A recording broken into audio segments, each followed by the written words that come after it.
Hello, this is Charting Man Dan of TheChartGuys, where we teach the little guy and girl how to utilize charts to manage their own trades and investments. What do I mean by the little guy and girl? Well, we just had 2 directives signed halting the implementation of a rule that requires financial advisors to act in the best interests of their client. Let that sink in a little bit.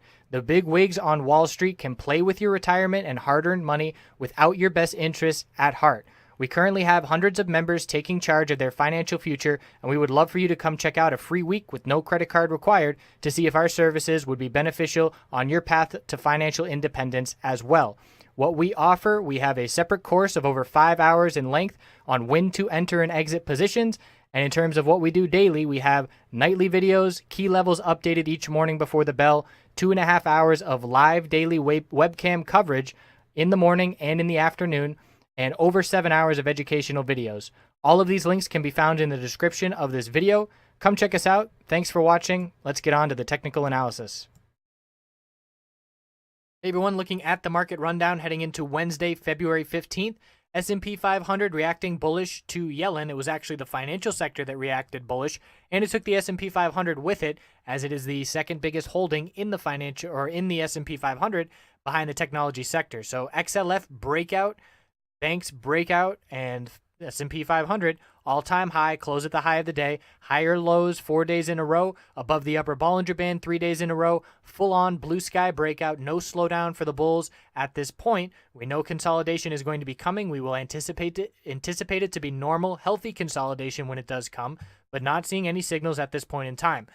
Extremely strong on the weekly time frame, same story. IWM, bulls buying the dip. We have a new support to be watching of 137.61, and the all-time high is 139.21. IWM is the weakest of the 3 that we cover here, and it keeps showing why, as it has more significant pullback every time, and it was a laggard to break to a new all-time high, which it did do 2 days ago, but it had the longest period in between its all-time highs, where names like QQQ here, extremely bullish. Look at QQQ on the daily time frame since the election. That is just absolutely absurd. Technology sector is extremely strong. We have seen now 8 green days in a row, and we've seen an all-time high 6 days in a row. Closed at the high, another all-time high is likely tomorrow. Upper Bollinger Band is acting as resistance. That's going to be up around 129 tomorrow, and the weekly time frame, it's just been straight up. It's gone back and forth with the upper Bollinger Band. Doesn't matter if it's resistance or support. The bulls continue to truck higher. Didn't look at IWM on the weekly time frame, but we had that nice healthy consolidation. Then our follow-through with the lower wicks buying the dip 3 weeks in a row, finally seeing continuation, confirming the bull flag, and fending off the bearish MACD cross for now. So what's standing out on all these weekly time frames is the bulls holding these exponential moving averages on the weekly time frame. So we know if these exponential moving averages get lost as support and they become resistance, that's going to be a change in the trend on the long-term time frame.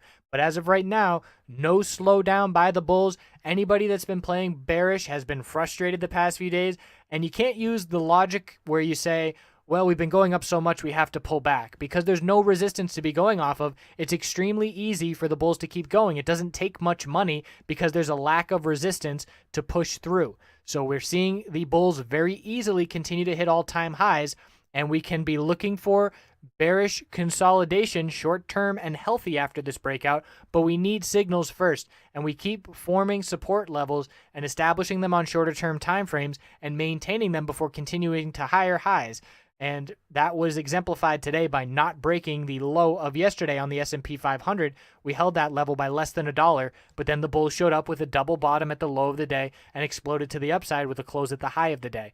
So that's what we're looking at heading into tomorrow. Where we close, the bulls certainly have some momentum for continuation tomorrow. Certainly would be cautious at this point. If you're day trading or short-term swing trading, I would be locking in gains for the bulls, or I would be sitting on the sidelines and waiting for those signals to go bearish and sitting on my hands, but certainly not trying to force any bearish trades with the way things are currently going. I appreciate you watching. We'll check back in tomorrow.